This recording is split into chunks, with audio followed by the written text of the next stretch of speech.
What's up, Broncos country? Get ready because I've got a bombshell here that might get your nerves going. You know how things work in the NFL, right, family?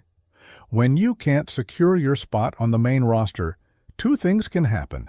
Either you get released for nothing, or your team tries to trade you for scraps before it's too late. And guess who's on the hot seat now? Damarri Mathis. That's right, folks. The cornerback we drafted in the 4th round in 2022 might have his bags packed ready to leave Denver. But hold on. The situation is much more complex than you imagine. There's Carolina Panthers in the middle of this play. There's money involved. There are past connections. And there's a decision that could divide opinions here in Broncos country. The question everyone's asking is it really worth trading a player who was once considered part of our defense's future for practically nothing? And why the hell would Carolina be the perfect destination for him? Stay with me until the end, and I'll explain everything about this possible trade that nobody's expecting. And look, there are some revelations here that will make you completely rethink this situation. Denver Broncos family, let's start by understanding exactly where we stand at this crucial moment of the season. We're in the final stretch of roster cuts, that tense moment when teams need to reduce from 90 to 53 players by Tuesday at 2 p.m. local time. And when you look at our secondary, it's clear we have an abundance problem, the kind of problem every team would love to have. Patrick Surtain. Shiku remains our undisputed star, the guy who sets the defensive standard for the team. Riley Moss has been consolidating as a fundamental piece in our defensive strategy, showing consistency and tactical intelligence. Jaquan McMillian proved his worth in the opportunities he had, especially in slot situations. Jahadi Barron arrived as a rookie, but impressed the coaching staff with his versatility, and Chris Abrams-Draine also entered the competition showing real potential. Where does Mathis fit in this whole equation? Simply put, there's no space. And it's not for lack of talent in absolute terms, it's that the competition is simply insane. But here's where it gets really interesting, Broncos country. Instead of simply releasing the player and losing him for free, our front office is trying to be smart. The philosophy is clear. If a player couldn't do enough to secure the spot, better try to trade and at least recover something than let him go without any compensation. And look at this curious situation.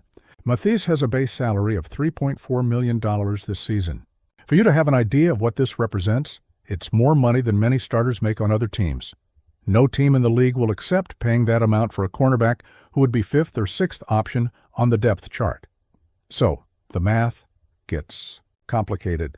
How do you trade an expensive player who isn't performing? The answer might be accepting to swallow part of that salary to make the deal viable. Now comes the part that makes everything more interesting, family.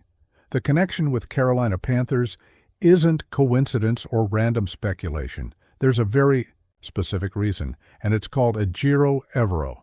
Remember him, Broncos country? Evero was our defensive coordinator, and it was precisely under his command that Mathis had his best season here in Denver. It's no coincidence that since Evero left to assume the defensive coordination in Carolina, Mathis's performance plummeted dramatically. Let's get to the concrete facts. In 2023, Mathis started 6 games as a starter, but look at the numbers. He managed only 1 pass deflection during the entire season. And here comes the scariest stat of all. To this day, in 4 years of career, he has never gotten an interception, never forced a fumble, never recovered a loose ball for a cornerback. In his 4th year in the league, these numbers are simply unacceptable. Cornerback is a position where you need to make plays that change the course of games, and Mathis simply isn't delivering that. But from Carolina's perspective, the logic is different.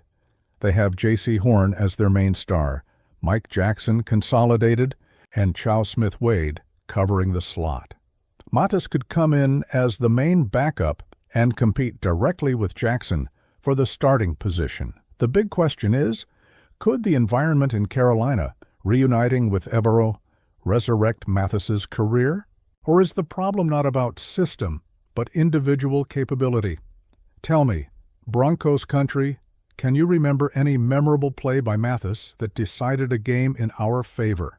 Because I'm racking my brain here, and the only thing that comes to mind is that embarrassing touchdown he gave up against the Arizona Cardinals in the preseason. Now, let's talk about the part that hurts the wallet, Denver Broncos family, because this is the raw reality of professional football. For this trade to really happen, we'll probably have to swallow a substantial part of Mathis's salary. I'm talking about something like $2 million that would come out of our salary cap, even with the player wearing another jersey. Sounds crazy? From an emotional standpoint, it really is hard to accept. But let's think strategically. Keeping a $3.4 million player sitting on the bench also doesn't make any sense. It's money thrown away one way or another. In exchange, we'd be receiving a 7th-round pick from the 2026 draft. And here's where opinions are going to be drastically divided. Broncos country. A 7th round is practically a lottery ticket. The chances of finding a player who really impacts the NFL at that draft position are minimal. But look at it from another angle. If we simply release Mathis, any team can try to pick him up in the waiver order completely for free.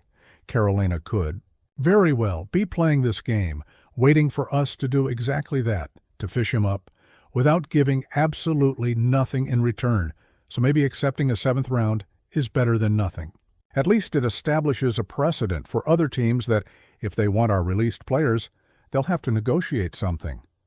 And there's another important aspect here. This move could be a sign of extreme confidence from the coaching staff in the younger players. Do Sean Payton and his team really believe that Chris Abrams-Draine and Jahdae Barron are already ready to take on bigger responsibilities? Cornerback is a position where experience is worth a lot. Family. It's not like running back where a rookie can arrive and wreak havoc immediately. In the secondary, you need to read plays, anticipate routes, understand opposing quarterbacks' tendencies. Hey, if you're enjoying this complete analysis about all aspects of this possible trade, go ahead and subscribe to the channel. Every day there's new content and deep analysis about Broncos country here. Just hit the bell so you don't miss any news from our family. Now I'm going to be very honest with you, family. This Mathis situation leaves me with very mixed feelings, and I believe you'll feel the same way too. On one hand, I'm genuinely sad to see a player who was drafted with real expectations not being able to establish himself on the team. Remember when he arrived in 2022? Everyone expecting he'd be another important piece in building our dream defense. He had potential, had opportunities, had the ideal system. But on the other hand, and this is the positive part of the situation, this clearly demonstrates how our organization has evolved spectacularly. Today we have so much talent concentrated in the secondary that a former starter simply can't even guarantee a spot on the final roster. This is an unequivocal sign that we're on the right track. The big philosophical question here is worth making Carolina's life so easy? Because, let's face it, delivering the player practically for free, and on top of that, paying part of his salary is almost like doing charity for a team that might very well face us in the playoffs. There's also the aspect of the message this sends to the locker room. Will players understand that the organization is willing to make difficult moves to keep only those who really add value? Or will they interpret it as lack of patience with young talents who are still developing? And look, Denver Broncos family, there's another layer to this whole situation.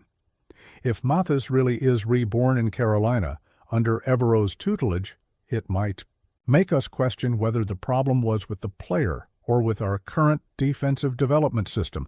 Because, let's be honest, cornerback is a very technical, very mental position. Sometimes a player just needs the right coordinator, the right system, the right confidence to explode.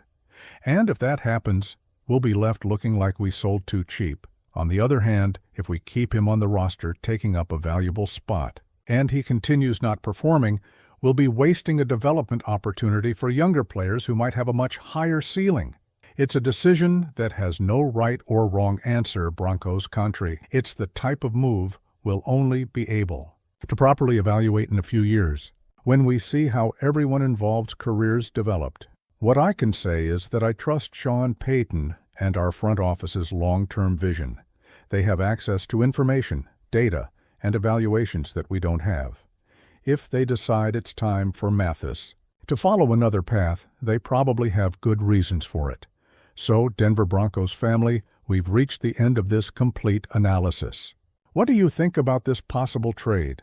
Would you trade Mathis for a 7th round, even having to pay part of the salary? Or would you prefer to give him one more chance to prove himself here? Leave your opinion in the comments. I want to know if you're on the side of total renewal or if you think we're being too hasty with a player who could still surprise.